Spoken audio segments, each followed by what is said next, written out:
50편 14, 15절입니다. 시작. 감사로 하나님께 제사를 드리며 지존하신 이에게 내 소원을 갚으며 환난 날에 나를 부르라. 내가 너를 건지리니 내가 나를 영화롭게 하리로다. 아멘. 오늘은 부르짖게 하시는 아버지, 그런 제목으로 말씀을 드리려고 합니다. 이 이스라엘의 양의 생태계를 연구하다 보면 이 양이 혼자 이 골짜기에 빠지는 경우가 있는데, 언제 빠지느냐? 병들었을 때, 그러니까 감각을 잃었을 때, 내 곁에 뭐가 있는지도 모르고 그냥 스스로 그냥 본능에 따라서 행동하다가 혼자 골짜기에 빠지는 경우가 있어요. 대부분 병든 양들이 방향을 잃고 무리를 이탈해서 꼭 혼자 있으려고 하다가 그냥 이 골짜기에 빠져 올라올 수 없게 되고, 또 가시 덤불에 걸려가지고 못 빠져나온 경우도 있습니다. 그때 이 양이 이제 소리를 질러요. 소리를 왜 지르느냐? 이게 주인을 찾는 거예요. 목자를. 내가 여기 있으니 빨리 와서 건져달라는 거예요. 그래서 목자가 와서 자기를 안아서 안전하게 그 골짜기를 벗어났을 때 울음을 멈춰요. 이게 참 신비합니다. 그래서 이 다윗이 양을 기르다가 깨달은 게 뭐냐? 환난 날에 우리가 하나님을 부르는 것이 양이 목자인 나를 부르는 것 같다는 거예요. 그러니까 항상 이 다윗은 양을 통해서 하나님의 뜻을 발견을 했어요. 그러니까 여호와는 나의 목자시니 내가 부족함이 없으리로다. 자기가 양을 위해서 희생하고 목숨을 걸고 양을 구원하기 위해서 사자에게 덤비고 곰에게 덤벼서 구원하지 않습니까? 하물며 전능하신 하나님이 내가 당신의 양이 되면 당신은 나의 목자가 돼서 자기를 그렇게 보호해 줄 걸 믿었다는 거예요. 그러니까 우리가 철저히 우리 신앙의 수준이 뭐가 돼야 돼요? 양이 돼야 돼. 늑대가 되면 안 되겠죠. 늑대는 목자가 없잖아요. 사자가 목자가 어디 있어요? 뭐 물려 죽을 일 있어요? 저와 여러분의 영적 상태가 양처럼 되면 하나님은 저와 여러분을 책임집니다. 부족함이 없어져요. 그런데 아직도 우리가 양이 되지 못하고 염소 스타일이, 양은 양인데 염소 스타일이 남아있다면 들이받는 게 이 염소니까 위험하죠. 그래서 우리가 사자는 이 목자가 돼 이끌 수는 없고 가둬놓고는 사육할 수는 있어요. 근데 양은 절대 스스로 살아나지 못해요. 스스로 살 수가 없어. 양은 생태계적으로 아주 본능적으로 목자인 사람을 따라서 보호받으며 살 수밖에 없어요. 오늘 저와 여러분도 그렇게 영적으로 성숙해지고 겸손해지고 낮아져야 한다는 겁니다. 그러니까 양처럼 그냥 하나님을 양이 목자를 의지하듯 하나님을 의지하는, 이게 우리의 본능이 완전히 체계화되어 버려야 되고 습관화되어 버려야 됩니다. 자, 그래서 오늘 본문에 환난 날에 나를 부르라. 어려움이 왔을 때 부르짖으라는 거예요. 그러면 내가 그 상황을 바꿔서 너에게 해가 된 걸 유익하게 바꿔서 그로 인해 네가 나를 영화롭게 하도록 만들어 주겠다는 거죠. 그러니까 기적을 일으키겠다는 거 아니겠습니까? 자, 그래서 오늘 성경은 90% 이상 가까이가 부르짖는 기도예요. 소리 지르며 목이 터져라 통곡하며 절규하며 기도하라고 말씀을 해요. 왜 그러냐면 하나님은 영이시기 때문에 소리에 반응을 하십니다. 여러분, 사람도 우리도 사람이 소리 속에 서로 소통이 되는 거예요. 얼굴만 쳐다보고 있으면 답이 나와야 안 나와요? 답이 안 나오죠. 서로 이 소리를 통해서 소통하는 거예요. 신은 그 시스템을 그대로 인간에게 적용하신 거예요. 신도 소리를 통해 소통하는 거예요. 그래서 하나님은 우리가 너희의 이 부르짖는다는 표현은 우리가 어려운 만큼 목소리를 낼 것이라는 거예요. 고통스러운 만큼. 그런데 우리는 아직 그렇게 힘들지 않으니까 그런 절규의 기도가 안 나오잖아요. 제가 어려서만 해도 우리 교회 성도들이요, 분도 목이 이제 지금 같으면 성대 결절이 문제가 아니에요. 아예 밤마다 아침마다 와서 부르짖으니 목이 살아남을 수가 없죠.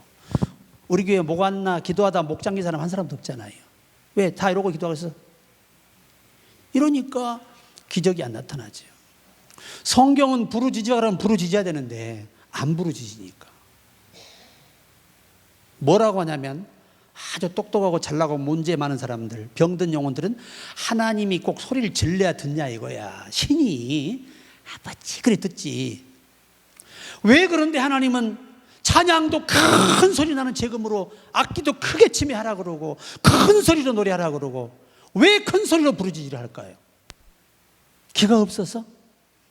아니에요. 그것은 자기가 그 상황에 대한 그 고통의 모든 표현이 소리로밖에 하나님께 전달되지가 않아요.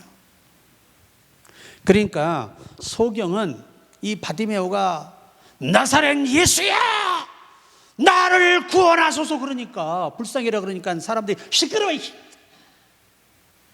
그랬더니 더 큰 소리로 나사렛 예수야 하고 부르짖으니까 주님 멈추시잖아요. 이게 뭘 의미하는 거예요? 예수님이 오신 시대에도 부르짖어야 소통한다는 거예요. 그분을 멈출 수 없어요.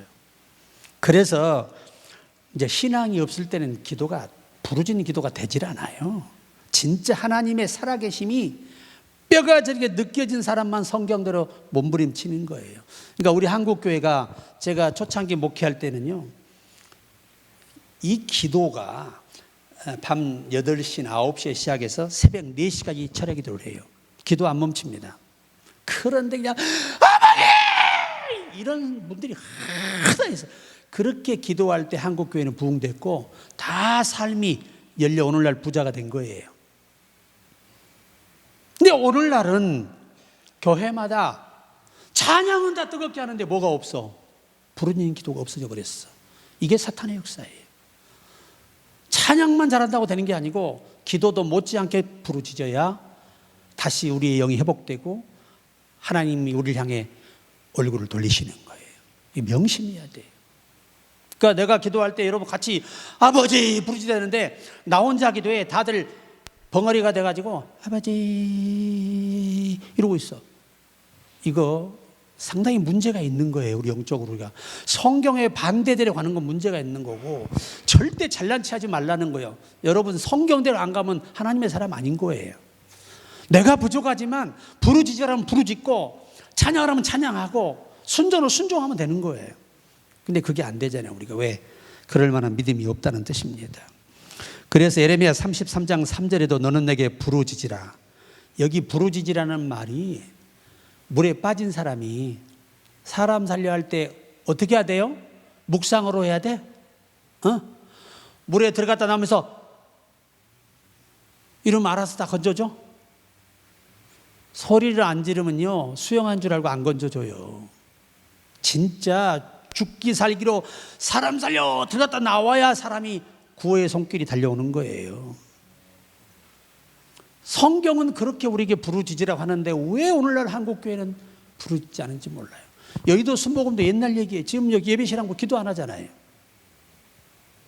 예전에 여러분 김선도 목사님 이런 분들 예배는요 정말 설교 전에 주여 삼차 기도합니다. 당신부터 주여 아주 교회가 내려앉을 정도로 부르짖는 교회들이 크게 됐잖아요.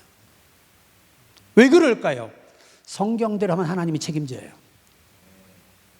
근데 우리 교회는 아무리 떠들어도 신고할 사람 없어요.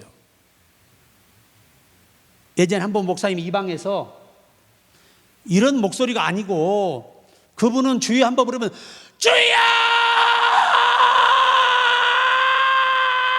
이렇게 부르짖는 분이에요. 밤새도록. 그래도 민원한번 들어온 적 없어요. 그런 분들이 이번에 소식을 들으니까 다 잘 됐어. 자식도 잘 되고 남편도 건강을 많이 회복하고 자신도 건강을 회복하고. 왜? 하나님은 부르짖으라 그러면 순종할 때 응답하시고 만나주시기 때문입니다. 출애굽기 2장 23절 25절에 여러 해 후에 애굽 왕은 죽었고 이스라엘 자손은 고된 노동으로 말미암아 탄식하며 부르짖으니. 보세요.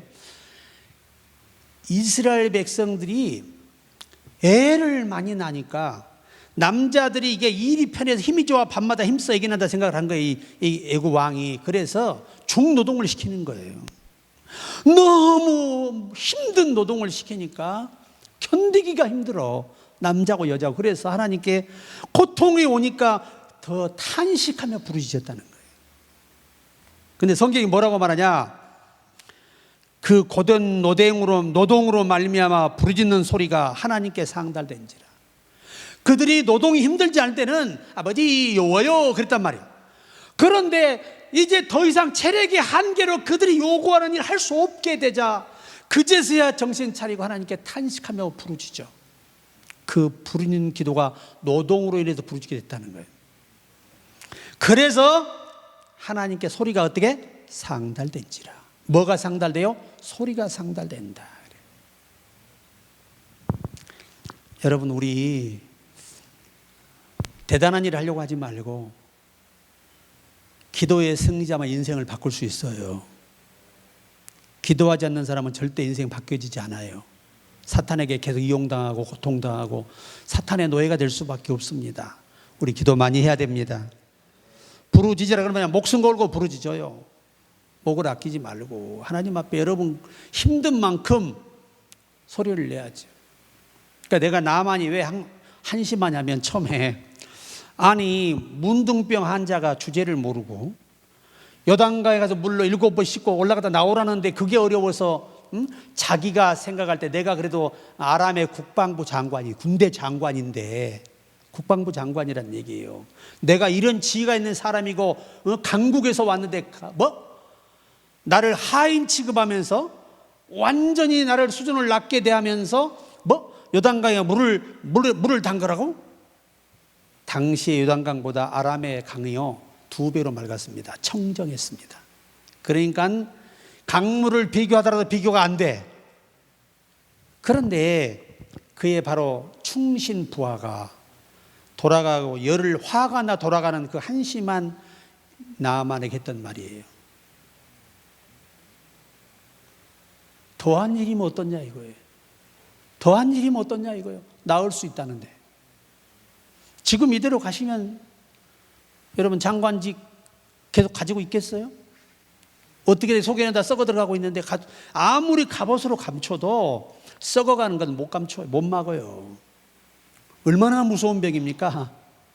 그 말을 듣고야 정신을 차려요. 그제서야 자기 처지가 보이는 거야.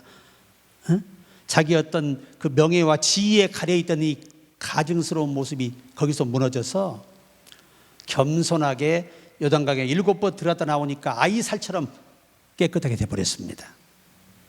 이게 뭐예요? 물의 능력이 있는 거 아닙니다. 말씀에 순종할 때 기적이 나타나는 거죠. 그게 능력이지 물이 좋다고 낫는 거 아니에요. 약이 좋다고 우리 낫는 거 아니에요. 하나님이 허락한 사람만 고침받을 수 있어요. 이 명심해야 됩니다. 나는 늘 우리 기독교인들도 병원만 갔다 오면 평생 약 먹어야 된다고, 나는 평생 먹어야 된다고 그러고 살아요. 그러니까 평생 약 먹고 사는 거잖아요. 죽는 순간까지 믿음을 놓치지 말고, 책지기에 맞으면 나는 나았다 믿음으로 자꾸 고백하며 외치며 여러분 아픈데 손을 대고 명령할 때 언젠가 여러분도 모르는 사이에 믿음이 회복되어 병은 떠나는 것입니다. 자, 사무엘상 9장 16절로 17절에 내일 이맘때에 내가 베냐민 땅에서 한 사람을 내게로 보내리니 너는 그에게 기름을 부어 내 백성 이스라엘 지도자를 삼으라. 그가 내 백성을 블레셋 사람 손에서 구원하리라. 내 백성의 부르짖음이 내게 상달되었으므로 내가 그들을 돌보았노라 하셨더니. 이게 너무, 이 기도는 사실 부르짖는 기도라도 요거는 아주 고생을 자처한 기도예요. 기도가. 왜냐? 당시에 사무엘 선지가 왕과 선지자와 제사장 3직을 겸한 사람이었어요. 그는 백성들을 억압하지 않았습니다.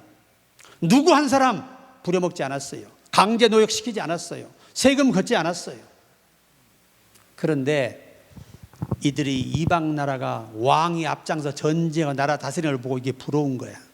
그래서 왕이 하나님께 부르짖어. 우리에게도 뭘 달라? 세상 왕을 달라는 거예요. 그때 하나님이 아직 다윗이 나이가 어려서 왕의 직무를 수행할 나이가 아니에요.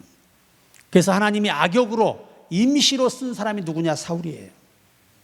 이 다윗이 왕의 직무를 수행하면 나이가 될 때까지 훈련이 돼야 되잖아요. 그때까지 하나님이 임시로 쓴 사람이 사울이에요. 결국 사람이 왕이 되면서 지금까지 이 지구상에는 그 참 왕을 위해서 희생당한 사람이 얼마나 많아요. 그러니까 결국 인간의 어리석은 선택과 기도가 지구상에 지금까지 이런 비극을, 죽으라 고생해서 세금 바치고 죽으라 고생해서 그것들의 권력 앞에 억압당하고, 이게 복이 아니에요. 모세가 삼직을 겸할 때 최고의 나라였잖아요. 얼마나 백성들이 행복했어요. 하나님의 살아계신 눈으로 보면서 움직이잖아요. 사무엘 선지가 그가 선지자로 나라를 다스릴 때 얼마나 행복한 나라였어요. 사람이 왕이니 딸도 강제로 뺏겨요. 다 왕궁에서 궁녀로 다 갖다 노예처럼 부려먹습니다. 인제는 다 데려다가 다 부려먹습니다. 여러분, 그래서 하나님이 이 땅을 다스릴 때가 이 지구상은 최고로 축복이었고 행복했습니다. 그걸 아셔야 돼요. 자, 누가복음 18장 7절에도 하물며 하나님께서 그 밤낮 부르짖는 택하신 자들의 원한을 풀어주지 아니하시겠느냐. 그들에게 오래 참으시겠. 성경이 뭐라고 말하냐면 밤낮으로 기도하면 빨리 응답된다는 거예요. 이게 성경입니다.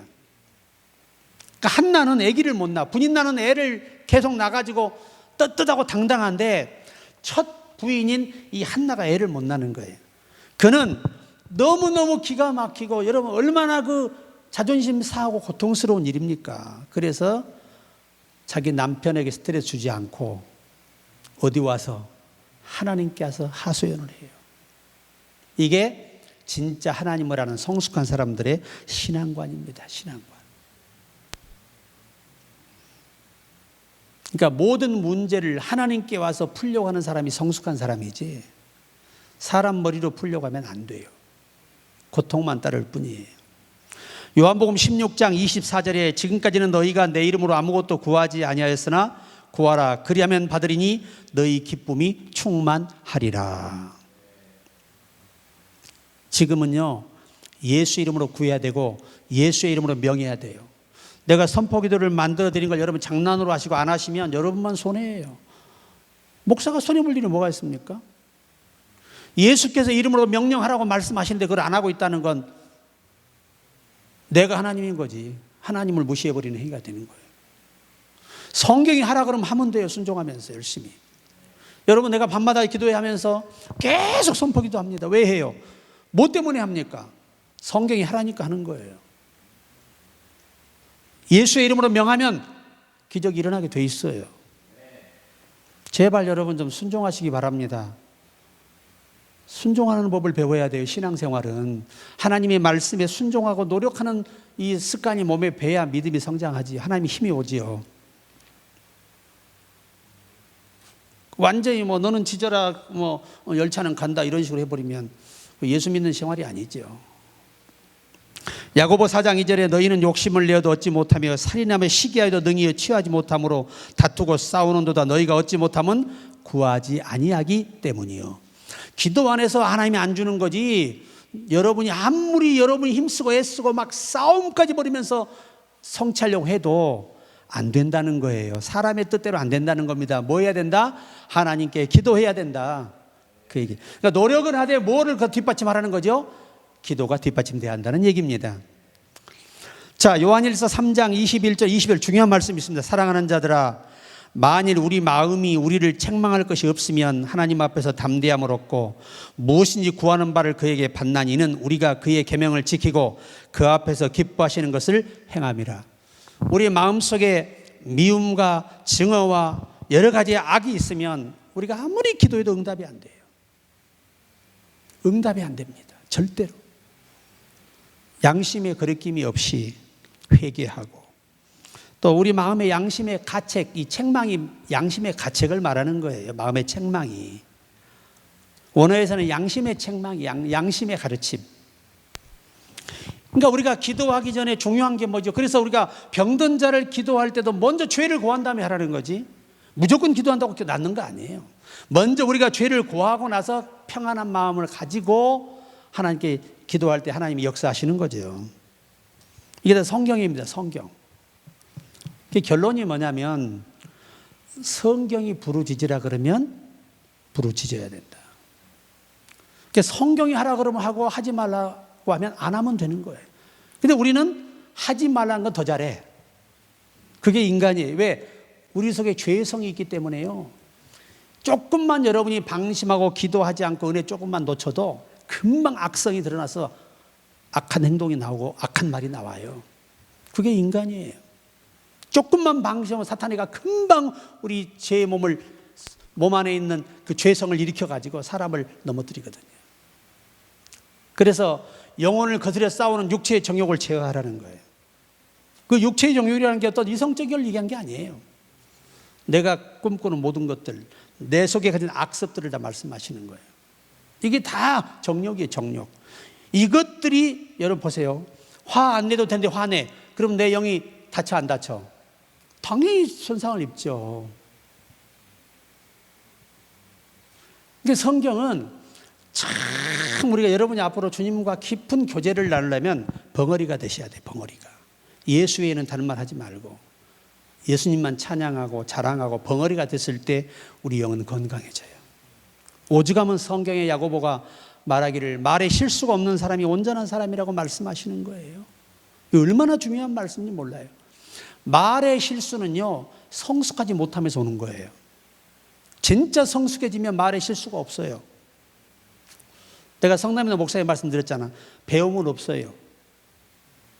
그분이 너무 못 배웠기 때문에 이 사모님이 너무 자격이 안 되기 때문에 목사가 된 것을 가지고 나는 이렇게 자격 없는 목회자 아내를 살 수 없다고 나는 신앙의 양심으로 안 된다 이혼하신 거예요. 언제든지 사임하고 다시 제대로 공부해서 목사가 되면 그때 돕겠다고 했어요. 근데 끝까지 안 하셨잖아요. 그러면 자 초등학교 졸업도 못했어. 어떻게 하라는 거예요? 방법이 없어요. 방법이. 그래서 하나님이 그 아내를 통해서 기회를 준 거예요. 근데 그분 아들은 제대로 배웠잖아요. 얼마나 목회를 잘하고 지금 한 200명 이상 모인대요. 젊은 목사가 결혼해서 아이 낳고. 이게 뭐냐? 성숙함과 성숙해 못함의 차이는 두 가지로 분리됩니다. 모르면 배우면 돼요. 그럼 성숙해. 아는 것에 성숙해져요. 그러나 우리 인격적인 부분은 내 속의 죄를 다스릴 수 있을 때 성숙함을 나타낼 수 있는 거예요. 그래서 오늘 우리가 부르짖어야 여러분의 현실의 어려움을 하나님이 빨리 들으세요. 좀 부르짖을 줄 알아야 돼요. 그래서 옛날 성도들은 이 방음이 안 된 세상이잖아요. 그러니까 어디로 가요? 전부 다 산으로 가서 기도했던 거예요. 만약에 집에서 그렇게 소리 지르면 동네에서 난리가 나버립니다. 옛날에 그렇잖아요. 방음도 안 되고 창호지 하나 붙여놓은 이 벽도 안 되는 문에서 문을 창호지로 붙여 썼는데 제가 처음 목회할 때만 해도 시골은 어떻게 소리가 견디겠어요? 난리 나지. 아예 1%도 방음이 안 되는데. 그런데 전부 다 그래서 사람이 예수 믿는 산에 그냥 가득 찼습니다. 부르짖느라. 그때는 무식했는데 단순했어. 아, 성경에 부르짖으랬구나. 그래서 부르짖은 거예요, 그냥. 바보처럼 단순하게. 믿음은요, 바보처럼 단순한 거의 믿음이에요. 따지지 말고 잔머리 쓰지 말고 오직 하나님 믿고 그냥 밀어붙이는 거예요. 그러니까 베드로처럼 오라 그러면 그냥 가면 되는데 바다 물결을 인하여 무서워하는지라 무서움이 들어오는 순간 빠져버려요. 무서움은 불신앙이거든요. 오늘 우리 말씀 생각하면서 예수님은 기가 없어서 못 듣는 게 아니에요. 기도 안 해도 속에 있는 거 다 알아요. 그런데 굳이 성경은 뭐라고 말해요? 부르짖으라고 말씀하시잖아. 그럼 뭘 의미해? 영은 뭐에 반응이 있다? 소리에 반응이 있고 사람도 소리로 서로 소통하고 반응한다. 이것을 알고 우리 부르짖어서 정말 주님을 깊이 만나는 저와 여러분 되시고 응답받고 기적을 행하는 또 경험하는 여러분 되기를 주의 이름으로 축복합니다.